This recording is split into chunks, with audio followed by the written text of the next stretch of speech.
This is a review over graphing rational functions and solving rational equations. So first we have this rational equation.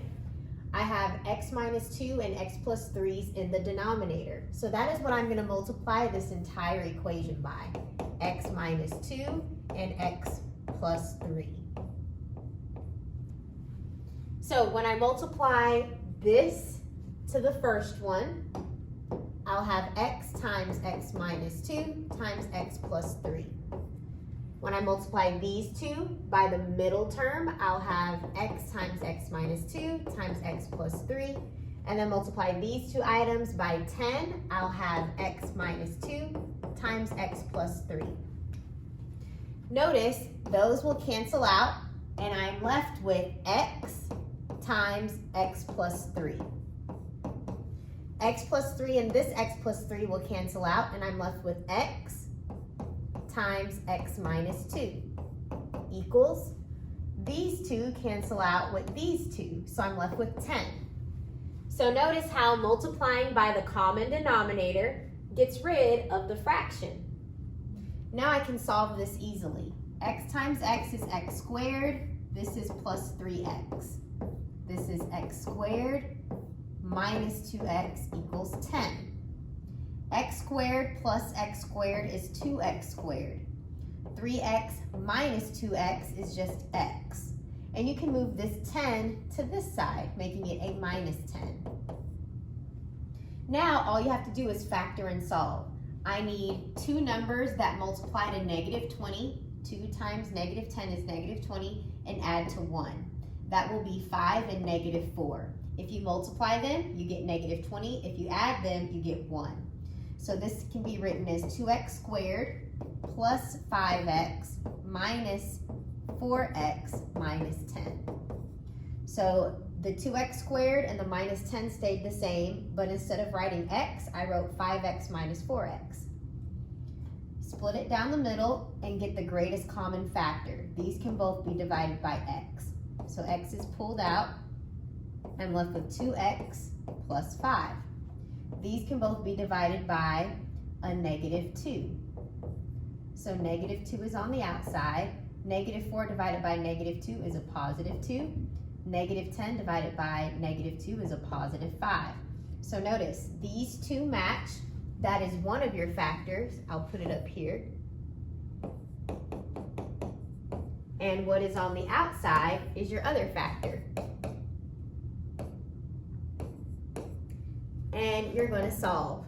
So if you set this equal to 0, you'll get negative 5 halves. If you set this equal to 0, you'll get 2. So those are your solutions. X is equal to negative 5 halves and 2. Now, domain restrictions. What can x not be equal to? If you look at the original problem, x cannot be 2. Because if you plug in a 2 right here or right here, 2 minus 2 is 0. And that would give you 0 in the denominator. So you cannot equal 2. Also, you cannot equal a negative 3 because negative 3 plus 3 will give you 0 in the denominator. So you cannot be a negative 3 either. Those are your domain restrictions. Our extraneous solution is 2. So this is not a solution because if you plug in that 2, you'll get 0 in the denominator. 2 is not a solution. Only negative 5 halves is a solution. So your extraneous solution is 2.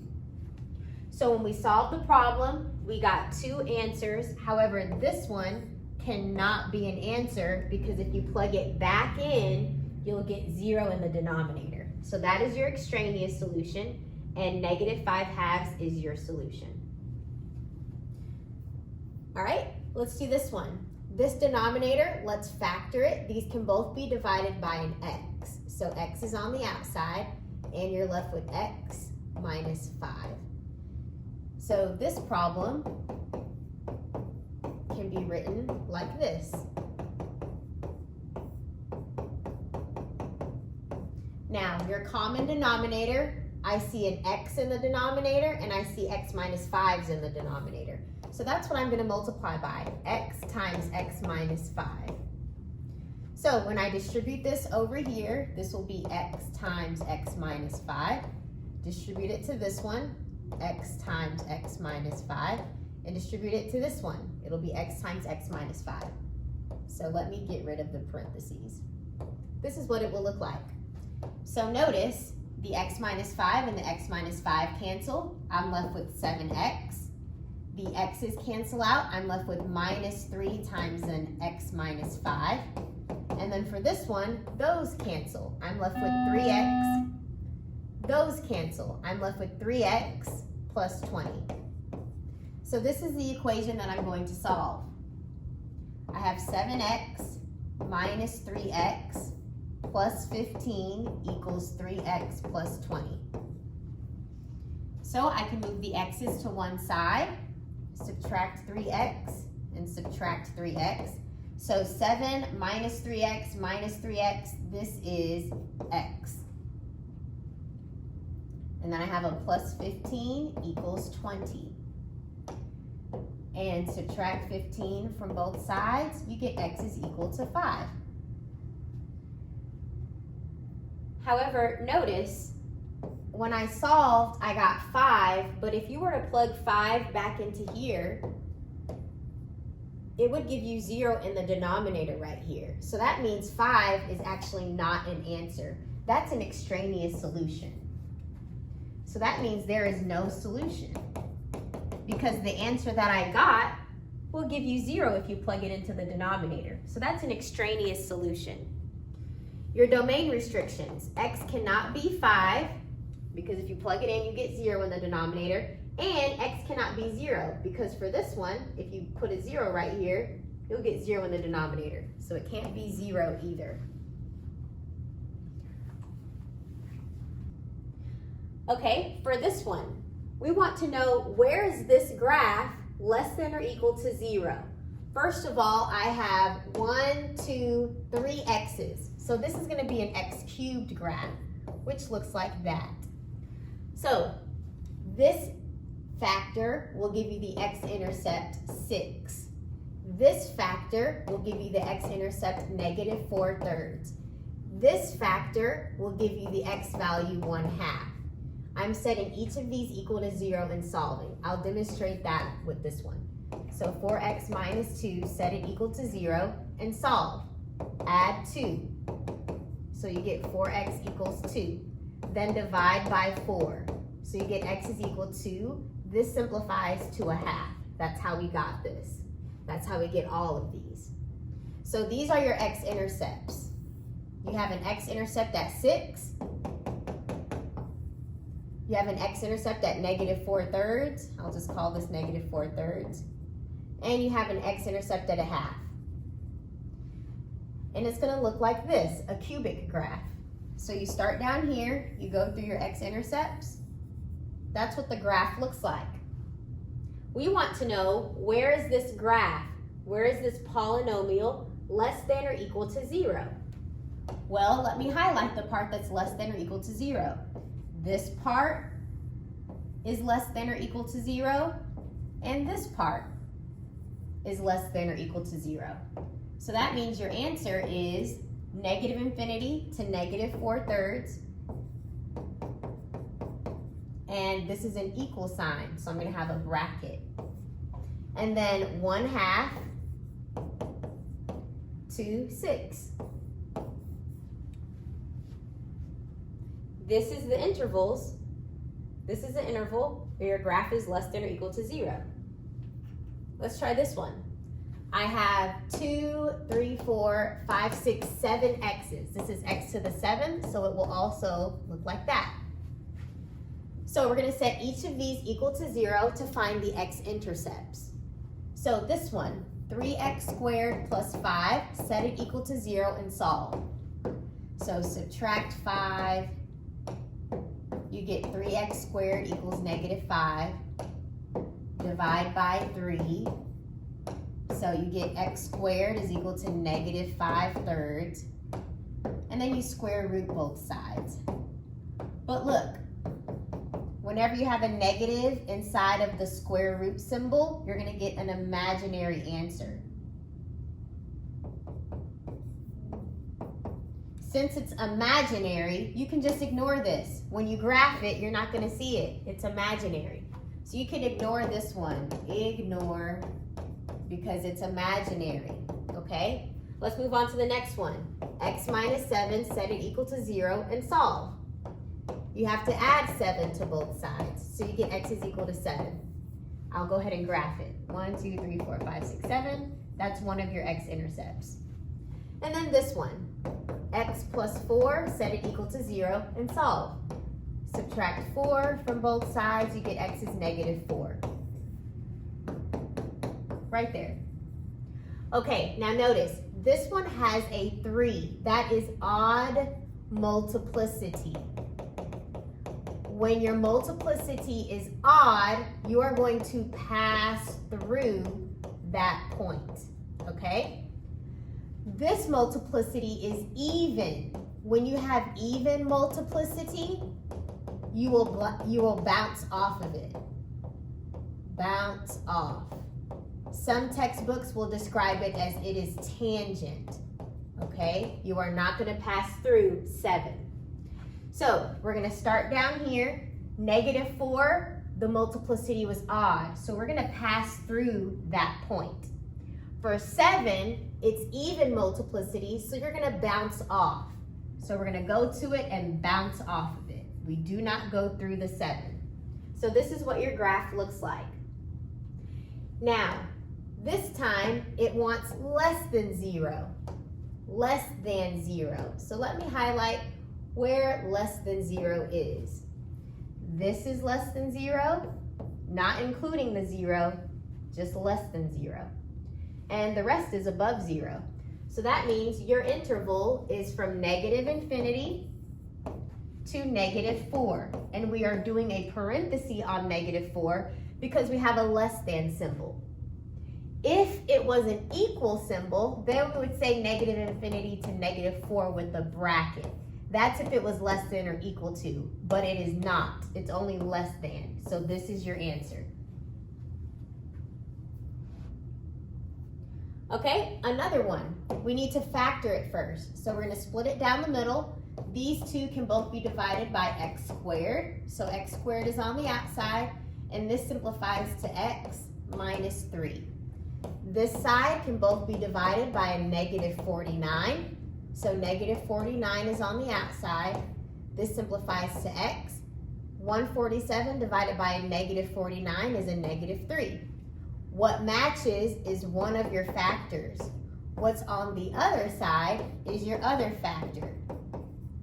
This is a difference of squares. This is written as x plus 7 and x minus 7. And then you still have this one. And this needs to be greater than or equal to 0. This factor gives you negative 7. This factor gives you a positive 7. This factor will give you a positive 3 as your x-intercept. So let's graph these 3 x-intercepts. You have a negative 7, a positive 7, and a positive 3. And you got each of these answers one time, so it's odd multiplicity. So you're going to pass through each of them. Now, this time we want greater than or equal to 0. So this part is greater than or equal to 0, and so is this part. So the interval is negative 7 to 3, and then 7 to infinity. That is your interval. And I used brackets because I had an equal sign. Next problem. Now we have a rational.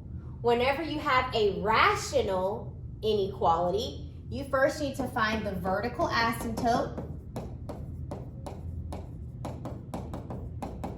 and the x-intercepts. Those are the items you need to find. Once you find it, we're going to put it on the number line. So, to find the vertical asymptote, you set the denominator equal to 0 and you solve. So subtract 1, then divide by 6. So your vertical asymptote is x equals negative 1 over 6. And I'll put that on my number line. Next, find the x-intercepts. You find the x-intercepts by setting the numerator equal to 0. And then you solve. So you get x is equal to 7. So for x-intercepts, x is 7. So I'll put 7 on my number line. So let's look for which part is going to be less than or equal to 0, okay? On the previous ones, when you just have polynomials, those are easy to graph, but irrational, those are a little bit difficult to graph. So what I'm going to do is I'm just going to test numbers right here and see if it's going to be bigger than 0 or less than 0. So a number that's smaller than negative 1/6 is negative 10. So I'll plug in a negative 10, and you can pick any number. I'm just going to choose negative 10. So here's an x. I'm going to put a negative 10 minus 7 over 6 times negative 10 plus 1. Negative 10 minus 7 is negative 17. 6 times negative 10 is negative 60, plus 1 is negative 59. A negative over a negative is a positive. So that means any number on this side will be positive. Now let's test a number between these two. I'll just pick 0. 0 is a number between negative 1/6 and 7. So I have 0 minus 7 over 6 times 0 plus 1. That's just 0. A negative over a positive is a negative. So any number between here will give you a negative answer.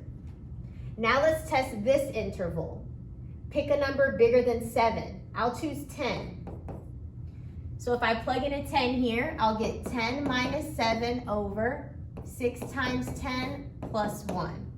This is positive, right? You get 3. And this is positive. You get 61. Positive over a positive is positive.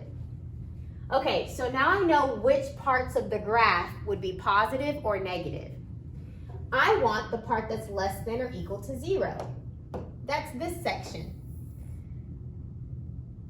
So that's my interval, negative 1/6 to 7. Now, remember, the vertical asymptote was negative 1/6. You cannot equal an asymptote. So even though this says less than or equal to, you cannot equal a vertical asymptote. So that has to be a parenthesis. The 7 was an x-intercept, and you can equal an x-intercept. So that will be a bracket. And that's your answer.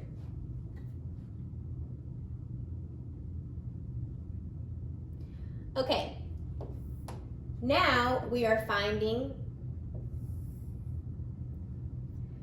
x-intercepts, y-intercepts, and all the different attributes for a rational.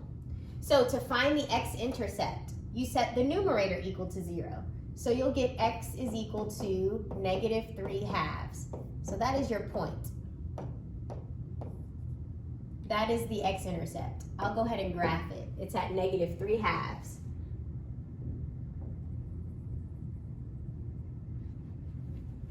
To find the y-intercept, you just plug in zeros everywhere. So 3 over negative 3 is negative 1. And I'll plot that. Your vertical asymptote, you get it by setting the denominator equal to 0. So if you set the denominator equal to 0 and then add 3, you get x is equal to 3. I'll go ahead and graph that.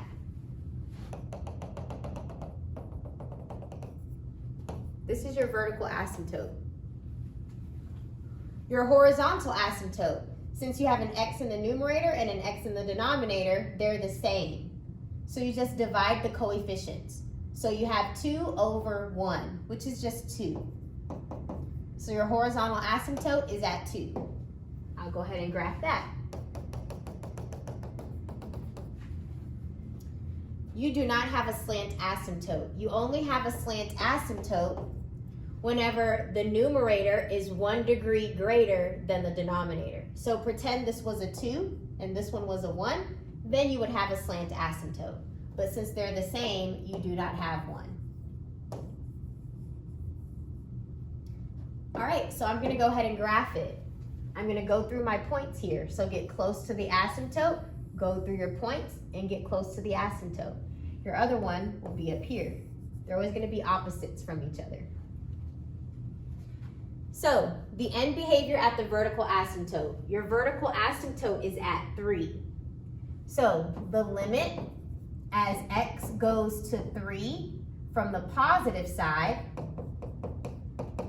So as you go from the positive side, as you approach the vertical asymptote, your graph goes up. So that's infinity. The limit as x approaches,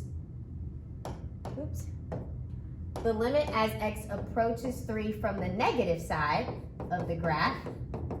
Let's see. As I'm coming from the negative side, as I approach the x equals 3, I'm going down. So that's negative infinity. So that's the end behavior at the vertical asymptote. Now let's look at the horizontal asymptote. As x goes off to infinity, let's see what happens. So as my graph goes to the right towards infinity, as it goes this way, it's approaching 2, the horizontal asymptote. And as the graph approaches negative infinity, so as I go to the left, that way is negative infinity. As you go this way, your graph is approaching 2. Next one. To find the x-intercept, you set the numerator equal to 0, and then you solve. So 2 equals 0 doesn't make any sense, so that's none. There is no x-intercept. To find the y-intercept, you just plug in zeros. So you get 2 over 5. So I'll go ahead and plot that. That's about right here. Your vertical asymptote, you set the denominator equal to 0, and then you solve. So set the bottom equal to 0. Subtract 5, you get negative x equals negative 5, and then divide by a negative 1. You get x is equal to 5. So that is your vertical asymptote, x equals 5. I'll go ahead and graph it.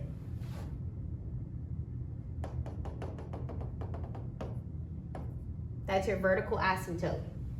Your horizontal asymptote, you have an x in the denominator and you don't have an x in the numerator. So this is bigger on the bottom. When it's bigger on the bottom, your asymptote is y equals 0 for horizontal asymptote. So I'll go ahead and graph that. You're right here. Slant asymptote. You do not have a slant asymptote. You only have a slant asymptote when the numerator is 1 degree higher than the denominator. And that's not true in this case. So you do not have a slant asymptote. So let's go ahead and graph. I have one point right here. Make sure you get close to the asymptote and go through that point. So since this side was up here, you're going to have another one on this side. They're always going to be opposite from each other, across from each other. Okay, so the end behavior at the vertical asymptote. So the limit as x approaches the vertical asymptote, which is at 1, 2, 3, 4, 5. Let's approach it from the positive side, and then we'll approach it from the negative side. Okay, so I'm starting on the positive side. As I get close to my asymptote, it looks like my graph is going down. So that's negative infinity. When I approach 5 from the left side, the negative side, as I approach my graph, it goes up at the asymptote. So that's infinity. Now let's do the end behavior at the horizontal asymptote. So as x approaches infinity, let's see what happens. And as your graph approaches negative infinity, let's see what happens. So as your graph goes to infinity, as it goes this way, it gets close to the asymptote, which is at 0. And as you go to the left, as your graph goes to the left, you're getting closer to this asymptote, which is also at 0.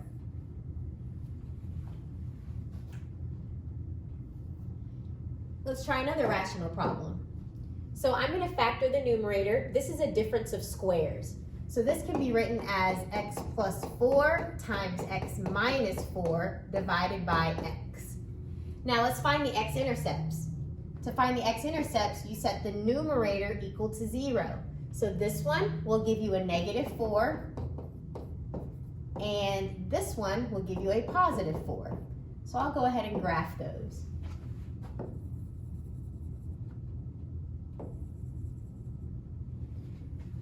To find the y-intercepts, you plug in zeros everywhere. So if you plug in a 0 here and here, oh, you cannot have 0 in the denominator.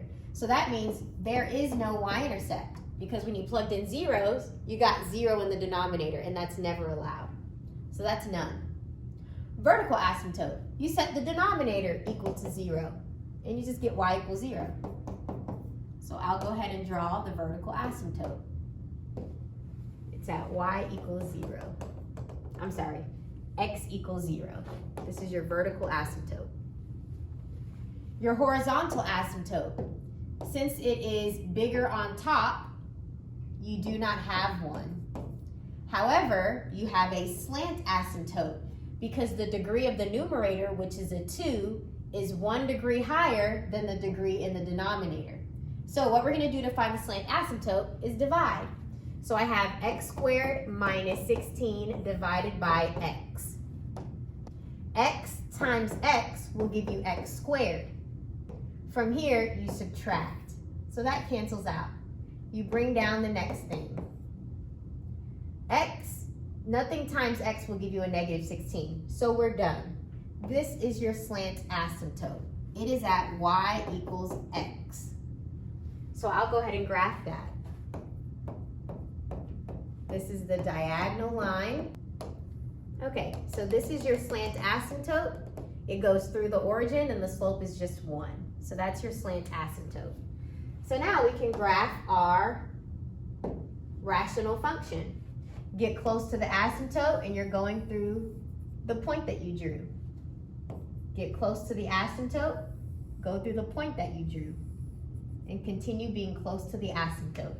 So that's your graph. Okay, so let's see what happens at the vertical asymptote. We don't have a horizontal asymptote for this one. So the vertical asymptote is at 0. So let's see what happens around 0. Graph, as you approach 0, this is 0. As you approach it, you're going down. So this one's -infinity. So 0 from the negative side, I'm coming from this side. As I approach this asymptote, it goes up. So that's infinity. All right, that was the end of the review. I hope that helped.